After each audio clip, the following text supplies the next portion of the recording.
Bread has always intrigued me, yet I never really dedicated much time to learning the skills necessary to be a good baker. This all ended when I retired. One of my first goals I set when I retired was to learn how to make a great loaf of sourdough bread. I'm Chef Michael Salmon. I've been working in professional kitchens since I was 15 years old. I would like to invite you into my kitchen as I prepare recipes from my 2 cookbooks and my European foodie trips to Italy, France, and Spain. So let's get into the kitchen. This is the final video in the 3-part series on sourdough bread making. In the first video, we learned to make the leaven, the dough, and then we took the bread through the bulk fermentation stage. In the second part, we shaped the dough, proofed it, and baked the bread. And in this video, the final video of the series, we will go over inclusions. Things like olives, cheese, nuts, grains, and dried fruit that you add to the dough to take your sourdough to the next level. So let's get into the inclusions. So we have a few inclusions we're going to put into our sourdough breads. We're going to make a wild mushroom. This is a mixture that I bought at the grocery store. It looks like wood ears and shiitakes. Put that in the bowl here. And I'm just going to cover that with some boiling water.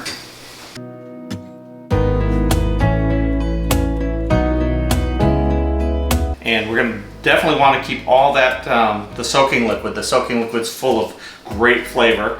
So for the olive inclusion for the sourdough bread, I've got some Castelvetrano olives from Italy, and I've got 110 grams of those.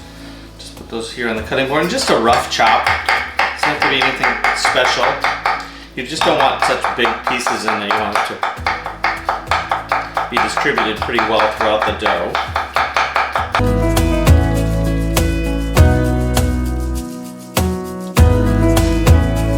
So for the mushroom inclusion for the bread, I've got the mushroom soaking here.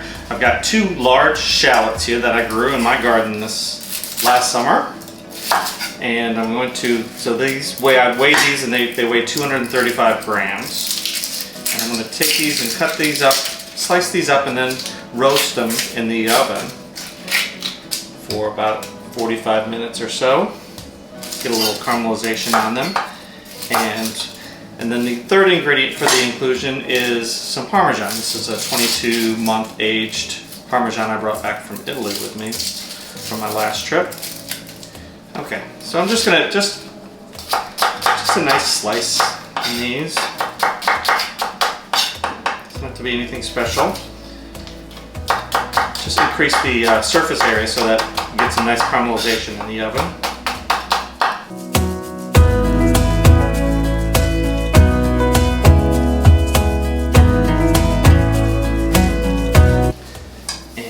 Just going to drizzle it with a little bit of olive oil. And I'll sprinkle a little bit of salt and pepper on there.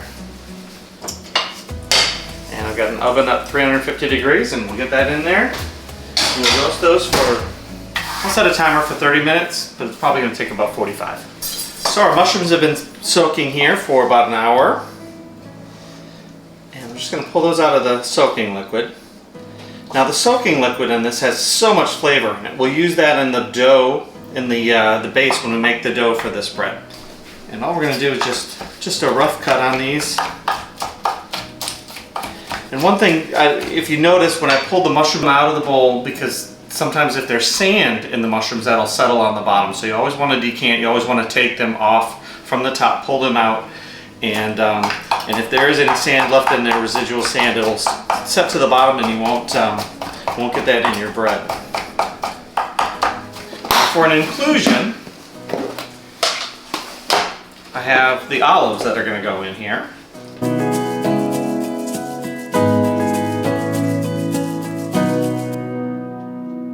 When I make a whole grain mixture, a whole grain dough, I've got some nice whole grains that I soak overnight, and then I'll include that in. The olives are great. You can use Kalamatas. Any kind of olive actually works great in this. Herbs, rosemary. And so for this stretch and fold, I'm just going to start working those olives right into the dough. And by the time we're done stretching and folding this, those will all be incorporated nicely. So for the second inclusion, We've got the sourdough ready to go here. We got the mushrooms, wild mushroom mix that has been soaked, and now that dough, this batch of dough was actually made with the soaking liquid that from these mushrooms. Got 75 grams of Parmesan cheese, and then the shallots that I roasted in the oven. And then same technique, just wet your hand. Up and at it, and each time it gets a little bit more incorporated. And I did cool those shallots down too. You don't want to put hot food into the dough. Okay, so we'll let that sit for now. So another 30 minutes on that, and we'll turn that again. Some of the inclusions that I've played with include cheddar cheese, black trumpet mushroom with roasted shallots and Parmesan, walnuts and dried cranberries, dried figs and almond, whole grain made with freshly ground kamut flour, seeds and nuts, including flax, poppy, sesame, and sunflower seeds, roasted garlic and rosemary, and various olives. Be sure to check out my website, chefmichaelsalmon.com, for my sourdough bread inclusion chart, which includes recipes and ideas for some of my favorite inclusion combinations. Hopefully you enjoyed this video and are inspired to recreate it at home. Make sure you hit the subscribe button below, and I would appreciate a thumbs up if you liked it. Check out my website at chefmichaelsalmon.com for recipes, my online store with links to my favorite tools and ingredients, and information on my 2 cookbooks.